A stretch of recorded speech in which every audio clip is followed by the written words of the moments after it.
Nesse vídeo, nós falaremos sobre nomenclatura dos compostos orgânicos, com ênfase em algumas regras gerais. Para nomearmos os compostos orgânicos, a primeira coisa que temos que ter em mente é o número de carbonos da nossa cadeia. Por exemplo, aqui nós temos essa estrutura, CH3, CH2, CH2, CH3. Observem que eu tenho 4 carbonos. Já nessa estrutura aqui, nós temos CH3, CH2, CH3. Temos 3 carbonos.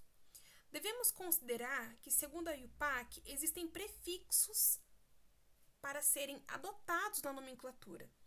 Se na estrutura há um carbono, utilizamos o prefixo met para 2, et, 3, prop, 4, but, 5, pent, 6, hex, 7, hept, 8, oct, non para 9 e dec para 10. Além disso, nós também devemos considerar o tipo de ligação. A cadeia carbônica pode ter ligações simples, que são chamadas de saturadas, ou ligações insaturadas, que podem ser duplas ou triplas. Se a nossa estrutura apresenta apenas ligações saturadas, devemos utilizar a expressão an no nome. Se tiver duplas, em, e triplas, in. Por exemplo, essa molécula, CH3, CH2, CH2, CH2, CH3. Como eu tenho 5 carbonos, eu inicio o nome com o prefixo pent, seguido de an, uma vez que na nossa estrutura nós não temos nenhuma ligação insaturada. Nesse segundo exemplo, nós temos 4 carbonos. Portanto, iniciamos com o prefixo but, seguido de en, já que nós temos uma dupla ligação entre o segundo e o terceiro carbono. Nesse exemplo, nós temos uma ligação tripla entre os carbonos.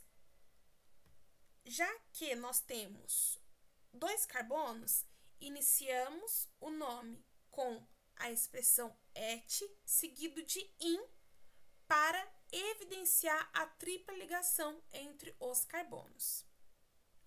Em geral, para nós nomearmos os compostos orgânicos, nós iniciamos com os prefixos que expressam a quantidade de carbono, seguido do tipo de ligação, dupla, tripla ou saturada, e, por fim, nós finalizamos com um termo que faz menção do grupo funcional.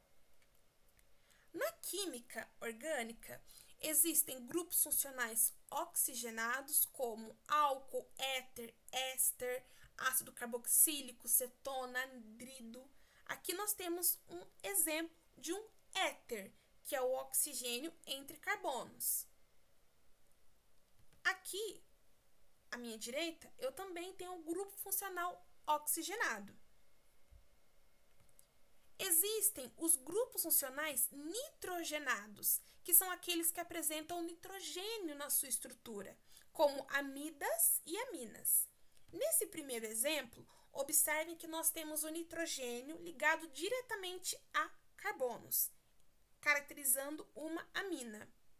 Aqui, à direita, nós temos nitrogênio ligado diretamente ao C-O, a uma carbonila, o que caracteriza uma amida.